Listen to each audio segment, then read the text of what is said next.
Uitstuurbureaus lieten buitenlandse werknemers in Friesland geen regels zien, zelfs voor haar huisvesting betellen. Dat bevestigt het FNV Bouw. Het gaat om werknemers die werken aan de centrale as en aan het aquaduct bij Dragsterplein in Ljouwert. Werkjouwers binnen verplicht om door de regeling en te betellen had ze personeel uit het buitenland heli.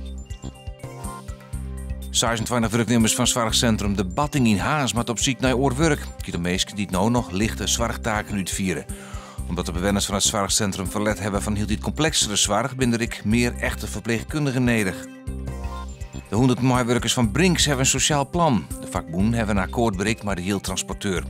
Het is liever net slagen om de medewerkers die dienen krijgen onder te brengen bij oren yield-transporteurs. Dat is een grote wens van het personeel.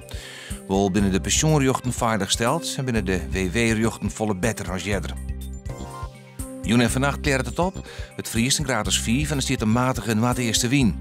Morgen eerst kans op glijdens, verder droeg zinneschien waar. Het 2 graden bij een matige eerste wien.